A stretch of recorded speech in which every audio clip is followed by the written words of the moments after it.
जो केंद्रीय मंत्री हैं उन्होंने राज्यसभा का कार्यकाल पूरा होने से एक दिन पहले ही पीएम मोदी को अपना इस्तीफा सौंप दिया है।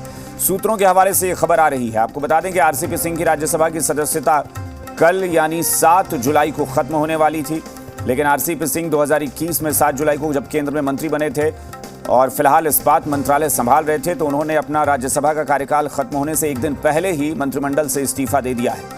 आपको बता दें कि जेडीयू नेता आरसीपी सिंह को इस बार उनकी पार्टी ने राज्यसभा के लिए नहीं भेजा है। सूत्रों के हवाले से खबर आ रही है कि आरसीपी सिंह ने प्रधानमंत्री नरेंद्र मोदी को अपना इस्तीफा सौंप दिया है।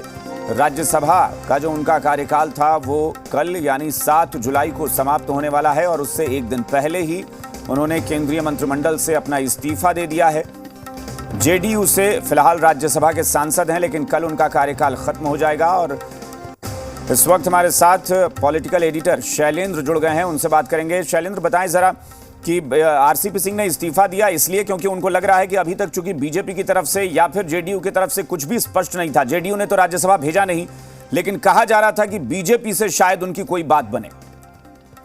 जी बिल्कुल, बीजेपी की बात हो रही थी, लेकिन जिस तरह का उनका बॉडी लैंग्वेज था उसको लेकर भी कयास लगाए जा रहे थे। लेकिन अब साफ तौर पे आ रहा कि अब उनकी जो पारी है, एक तरह से कहें पिछले साल 7 जुलाई को उन्होंने शपथ लिया था और एक दिन पहले यानी कि एक साल पूरा होने से एक दिन पहले ही उनको इस्तीफा देना पड़ा है। और साफ तौर पे है कि जो कद्दावर नेता हैं जेडीयू के, लेकिन जेडीयू में हाशिए पर है इस समय आरसीपी सिंह, और जेडीयू में तमाम जो कहें कि अभी जो नेतृत्व है उससे उनका एक तरह से कहें कि 36 का आंकड़ा है। और जिस तरह से उनका पिछले दिनों का एक तरह से कहें कि पूरा हो रहा है, आरसीपी सिंह जिस तरह से पार्टी के अंदर एक तरह से कहें दरकिनार हैं, तो साफ तौर पे है कि जेडीयू और बीजेपी मिलकर यहाँ बिहार में सरकार चला रहे हैं। तो जाहिर सी बात है ऐसे में जो कल उनका चूंकि कार्यकाल पूरा हो रहा है, इससे पहले ही इस्तीफा हो गया है। और इससे पहले जब उनको राज्यसभा नहीं भेजा गया उस समय भी तमाम कयास लगाया जा रहा था। मुख्यमंत्री नीतीश कुमार से उस समय सवाल किया गया जब खीरू महतो को उन्होंने राज्यसभा भेजने का फैसला लिया,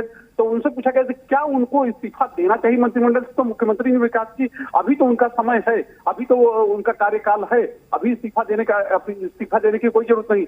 लेकिन अब चूंकि कल कार्यकाल खत्म हो रहा है और इससे पहले जिस तरह से हम लोगों ने देखा मुख्तार अब्बास नकवी ने भी इस्तीफा दिया, और उसी क्रम में जो है जो आरसीपी सिंह है उन्होंने भी इस्तीफा दिया है। बिल्कुल, लेकिन शैलेंद्र, चूंकि एक लोकतंत्र में ये व्यवस्था भी रही है कि आप किसी सदन के सदस्य नहीं भी हैं तो भी 6 महीने का आपको अतिरिक्त समय मिलता है, तो क्या ये माना जाए कि ये इस्तीफा जो है अभी स्वीकार होगा या नहीं होगा, इस पर भी संशय है? या ये माना जाए कि बीजेपी की तरफ से यानी केंद्र सरकार की तरफ से भी वो सिग्नल मिल चुका है कि नहीं, आपका कार्यकाल बढ़ेगा नहीं, आप इस्तीफा दे दें?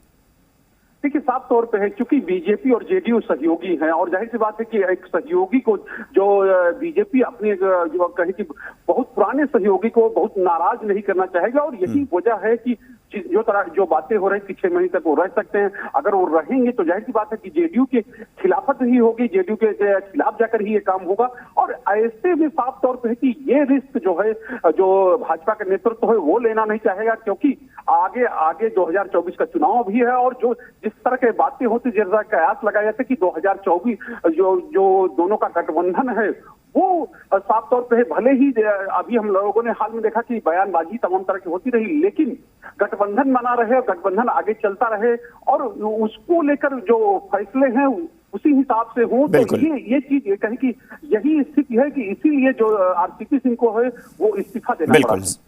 जाहिर तौर पर कि यानी बीजेपी की तरफ से ऐसा कोई मैसेज नहीं बीजेपी देना चाहेगी कि जेडीयू को लगे कि जिससे हमने राज्यसभा नहीं भेजा, बीजेपी अपनी मर्जी से उस व्यक्ति को केंद्र में बनाए रखी है, सरकार में बनाए रखना चाहती है, इसीलिए मंत्रिमंडल से फिलहाल आरसीपी सिंह ने इस्तीफा दे दिया है। कार्यकाल उनका 7 जुलाई तक चलना था राज्यसभा का, लेकिन उससे एक दिन पहले इस्तीफा दे दिया है उन्होंने।